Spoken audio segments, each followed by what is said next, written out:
Let's go over how I spent my money this week as a 40-something-year-old corporate girly that would like to retire in 8 years but has no retirement savings. Is $95,000 in debt, $85,000 of that is student loan debt, and $10,000 is in credit card debt that I'd like to pay off by the end of this year, but I don't know how to do that because I don't make enough money. Whew. Let me catch y'all up on how my weekend is going. It's Sunday evening and your girl is still sick. I don't know what to do. I'm like, oh, I'm not feeling good. I'm still not feeling my best. I basically have been bed rotting all weekend long. It's been glorious, but it's also been a little bit stressful. I don't know if it's childhood trauma or something, but I am just so used to going. Maybe it's the corporate America in me. I'm not quite sure. But I feel so guilty for just laying around and doing nothing. Basically nothing. I've done stuff here and there, like I threw a load of laundry in today. I emptied my dishwasher. I've cleaned up the kitchen every night because I love to wake up to a clean kitchen. So little stuff like that. I washed my sheets yesterday and like cleaned my bedroom. But I've literally been doing bare minimum, trying to like rest and get myself ready for the work week because I just haven't felt my best. So it's been glorious. I've been catching up on all of the TV shows. I don't have Netflix. I only have Hulu, and I pay $1.12. That's $1 plus 12 cents of tax every month. And what did I watch? I watched the second season of Reasonable Doubt. Like, I was obsessed with the first season, and then we went into COVID. And I thought like they had canceled the show because COVID. I loved the first season and thought it was such a good show. And I saw a TikTok earlier this week talking about how it was going to get renewed. I was like, renewed? Let me go and see if there's more seasons that I just fell off from. Because it fell off my like recently watched on Hulu. And I went and there was a season 2. Binged the whole second season between yesterday and today. Did I watch any of it Friday night? On Friday night, I usually watch Dateline or 2020. Been watching that show basically since I was a kid. My mom watched Dateline in 2020, stuff like that when I was a kid. And I was just really intrigued by all the stories that they tell on there. So watched 2020 on Friday. So I don't think I watched any Reasonable Doubt until yesterday when I decided, you know what? I'm going to binge watch shows and bed rot this weekend so that I can try to recuperate myself for the work week. I'm going to see how I feel in the morning about if I feel good enough to go to work. I don't know right now. It's like my energy is kind of low. I'm coughing and I'm like, ugh, no one deserves to be around my sneezing and coughing. So I have no clue. But I'm getting a little bit better day by day. That's for sure. Scout has loved every single minute of bed rotting with her mother. Like, we've just been cuddling on the bed and it's just been amazing. She's been getting all the cuddles, all the pets, everything. It's been really healing for both of us this weekend. Okay, I totally forgot that we actually do need to talk about my high yield savings account. I know on Friday I mentioned like maybe we can chat about it, someone comment about it, but I forgot. I had gotten an email the other day, like Thursday or Friday, maybe Wednesday or Thursday, because it was before I made that video. And I was like, oh, I need to bring this up. So I started my high yield savings account with Basque Bank. I put in $4,000 somewhere around May or June of this year. I don't recollect what month it was, but I started $4,000 May or June. I've earned so far $93.73 of interest. Every payday I've been putting away $30. Like when my paycheck hits, it goes $30 to my Basque Bank account and $30 to my Truist Bank account where I spend all my money and everything for my monthly expenses. And it's been working out. I know $30 isn't much. People will tell me every time in the comments, so you don't need to remind me. I'm doing a little bit now. I know I need to be doing more, but I'm really trying to focus on paying off my high interest debt before I start to like really grind on investing. I've been thinking about taking the interest out of here, the $93, and investing it into something else, like an ETF or something small. I know it's not much, it's not even $100, but something. But I started it with $4,000, and right now with all the little $30 deposits every pay period and the interest, I am now at $4,503.73. And I am so happy about that. I'm really trying to get my high yield savings account at Basque Bank to be about $12,000. That'll be 90 days or 3 months of an emergency fund if I lose my job or need 3 months of an emergency fund for something crazy. So I'm trying to get this to about $12,000. We're not even halfway there, but we're growing. I was kind of like, when I started this, I was kind of like, oh, I'm only putting $4,000 in here, and I'm only putting like $30 a pay period. Like, this isn't going to be anything. But actually seeing it like compound and just being really diligent, haven't touched it. I check it every now and then, and seeing that it's 4,500, it's getting closer to being 5,000. Like, Mama is so proud of herself. I started it with Basque Bank because the APY or APR, whatever, annual interest rate was either 5.10% or 5%, one of those. It was something around 5%. Then I got an email a couple months ago saying that it was going to be dropped down to 4.85%. I looked around the market and it was still like the highest. It was still the highest interest rate of a FDIC insured bank that had like good reviews. I did like my due diligence before picking Basque Bank. I honestly hadn't heard anybody talk about Basque Bank.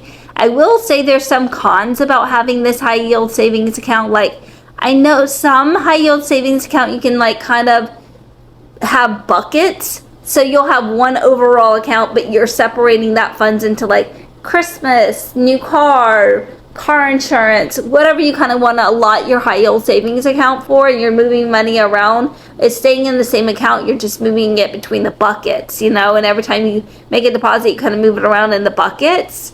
But that's one thing that Basque Bank doesn't have. Like, I've noticed like the dashboard has upgraded since I started back in May or June. So we're getting there, but they don't have the buckets. So if you're looking for a high yield savings account that has a good interest rate that has the buckets, you're gonna have to look elsewhere because it's not Basque Bank. That's one drawback, because I would like to separate this out. I would like to have the $12,000 for emergency, but I would also like to use this as like to save up for like Christmas gifts and birthday gifts and stuff like that throughout the year, and kind of have little buckets for those things, so that way I'm not dipping into this large account. I don't know, just mentally I think that would be better for me.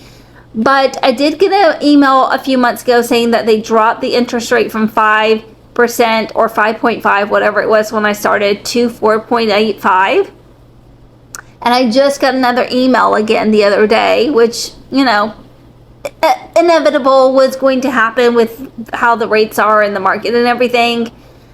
The interest rate is now dropping again from 4.85 to 4.65. I think 4.65 is still really good, but it's not 5% like it was when I first started. But I can't find an FDIC insured bank that doesn't have, past lawsuits and craziness, shady business behind it, that has anything better than 4.65. So I will keep my money parked here for now.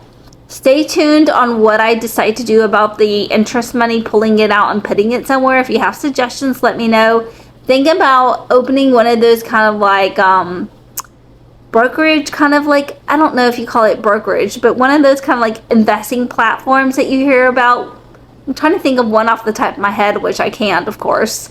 But I was thinking about opening up one of those type of accounts and putting the interest into something over there. I don't know. That was a thought. So that's the update on my high yield savings account. I think let's move into the update on my credit cards. I'm so excited. I have 2 credit cards. I have a Truist credit card, which has an interest rate of 10.4%. And then I have a Citi credit card, which was originally a Discover credit card. And my Discover credit card had an interest rate of about 24%. It was like 24 point something or 23 point something like that. It's been a few months now.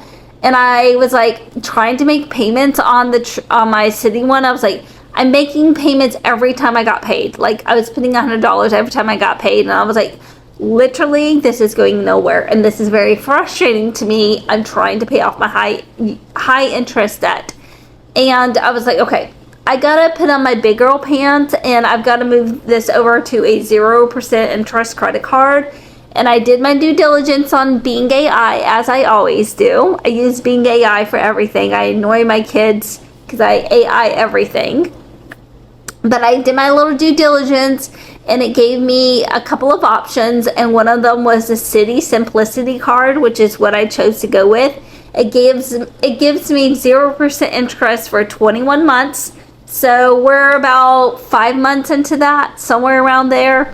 And I have been steady just trying to put money on it. I will not lie, I had a couple of purchases. I took my dog to the vet a few months back. If you've been following the journey, you know. I took my dog to the vet. I put $600 on the credit card for that visit. Luckily, that purchase or vet bill, whatever you want to say, that payment ended up being interest-free by just clicking this box, and it told me if I broke it down between the next 6 months that it would be interest-free, which I was like, okay, you know what? I'll just do that because it's interest-free rather than taking money out of my like emergency fund, because my dog is at the vet every so often. I was like, I might need the money in my emergency fund for the next vet visit, which ended up happening a few weeks after that one. We were at the vet again, and I put $400, or I took $400 out of my emergency fund that's in my checking account to pay for that vet visit. So it was kind of a good thing that I put one on my credit card and then one out with cash. Long story short, life of a French bulldog mom. I know. So I did have that one purchase with the vet bill, but other than that, I haven't purchased anything else. I haven't been using my credit card. I've just been paying on it. And I've been really diligent the last few months about putting $600 a month on it. Sometimes a little bit more, just depends on if I have an extra paycheck. Like last month I had an extra paycheck. I've been putting my YouTube money on it, but now that I haven't really saved any of my YouTube money for taxes, I think I'm not going to use that money this month, the one I'm getting paid out this month or next month, because I want to make sure that I have a little bit of money in case I do owe something for taxes this year, which I don't know if I will. So I thought my Truist credit card balance would update because I made a payment on Friday, but I think it'll update tomorrow. So I don't know what the new balance is on my Truist credit card, but we started off with $6,958.75 at the end of October. With this, before this payment that we just made, like trickles in and gets accounted for, we are at $6,545.24. That is amazing. We are making little progress over there on that. And then on our Citi credit card, which was our Discover credit card, we started with a balance of $6,466.23. And with the latest payment that I just made the other day of $600, we are now down to $2,400. That is literally insane. So my next payment on there, I'll be in the 1,000s. Literally, I can't wait to pay this off. Like, it has been a journey to get to this place, and it is a lot more freeing seeing the balance update. So excited about that. So now, before my Truist credit card balance gets updated, right now I'm less than $10,000. I owe $8,945.24. I'm so excited, y'all. Like, Mama is proud of herself. Mama is excited for herself. getting there little bit by little bit. We're chipping it away. I did have some moments of doubt and just like despair because I was like, oh, I'm not as far along as I had hoped to be. Like I said in my intro, I want to pay off my credit cards by the end of this year, but I don't know how to do that because I don't make enough money, which is so true. And I do have my moments where I'm like, dang, I wanted to pay these off. I kind of had hope that I could, but it's just an unrealistic goal for me. Everybody's on a different journey. Like, I've gone through periods of my life where I spend absolutely nothing. I scrape by and put all of my money on my credit cards and leave myself with no extra cushion in my like checking account in case something happens. And I'm like, I cannot do that. So bravo to the people that can do that, but that is not your girl. I want to actually live my life and have a little bit of fun, be able to go get a dinner out every now and then or something, or a coffee if I'm feeling low at work and I need to pick me up or something like that, and not feel like fretting about it. So I'm really excited about where I am right now, and I'm trying to just be, progress over perfection. Okay, now we've chatted it up some. We need to get into everything that I spent for the week. As a couple of quick reminders, I am a 40-something-year-old corporate girly. I live in the Tampa Bay area. I make about $75,000 prior to taxes. I have a cute dog. I'm an empty nester. Both my kids are grown. I'm a grandma now. I rent. I don't own. I paid off my car last year.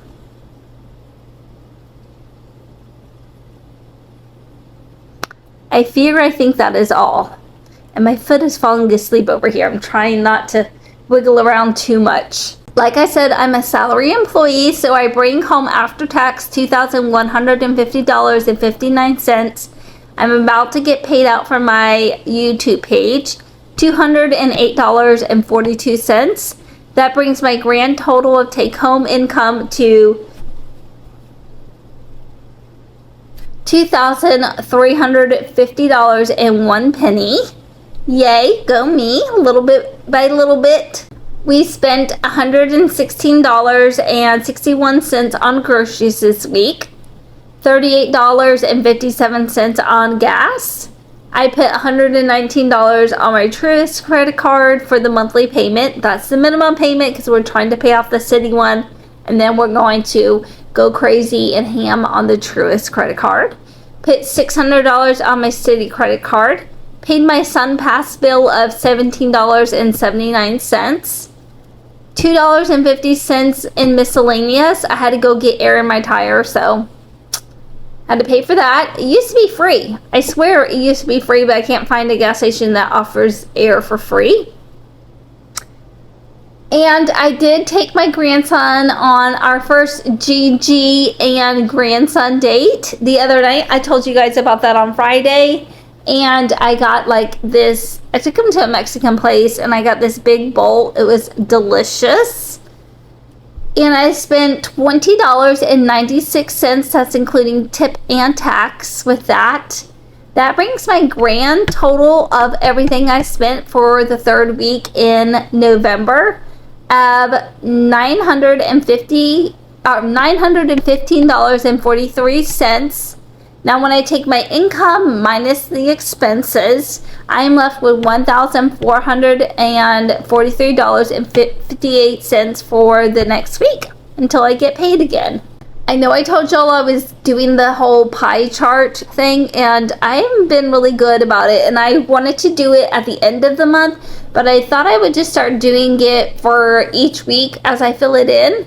So, because we don't have what I'm going to spend next week because I haven't lived next week, it is not fully done for the month. We will update at the end of the month for that. But so far this month, I have spent 6% of my income on my dog, Scout, 9% to my car insurance, which I did check, and my next payment will be due December 14th, so we're good for the month. I spent 3% on groceries, 2% on gas, 0% on my miscellaneous category. Eating out, 2%. My business expense, where I closed down the 2 businesses that I had before I moved to Florida, 3%. And 75% of my income went to rent, which is alarming that much of my income goes to rent. But as you can see, I'm not living in a castle. So, crazy. Rent in Florida is literally insane. I'm really liking this chart. I feel like it's going to help me be more mindful of like what I'm actually spending in each category. And I'm trying to be consistent with like how I title my categories, so that way it's kind of all the same every single, so that way the chart looks more concise on each expense. If you guys have any other tips that you guys can give me on how to budget, but I feel like my budgeting template has come a long way since I first started. Like literally it did not look the way it looks now, and it just looks so much better and so much cleaner, and just overall it's like not as messy as it was. And now I'm doing like individual tabs for the months. I just started last month, so you won't have a full 12 months, but my goal is to have a full 12 months, so that way I can kind of see an evolution, and that way I can also have an annual pie chart to see how I'm spending my money each year, if that makes sense. Like at the end of the year I can kind of give myself a little recap. We'll still do it this year, it just won't be as precise because I wasn't doing this whole tab and pie chart thing. I was kind of not doing the best when I was doing it before, because I was having one page dedicated to my budgeting and my spending, and I would do each week, but if I would forget or miss or something, then I would just like delete stuff, and you know, so it was a hot mess, and I was not keeping up with it. And it was great for like the moment, but like to keep an overall kind of running balance and like an annual or 6-month recap, like no, I couldn't do it. So what we're doing now is so much better, and I can't wait to see what the annual recap is this year, even though it's literally just gonna be October, November, and December. But next year I'm really excited. I think we'll do a 6-month recap, or maybe we'll do a recap every 90 days, every quarter, the end of each quarter, to kind of recap and stuff. That might be kind of fun. I'll have to see what I want to put into the recaps besides just a pie chart. Like, if you have any suggestions, let me know. I'm really excited about this, and we're just getting so much better. Anyway, that is all for this week. I love y'all, and I will see y'all next week in the weekly recap.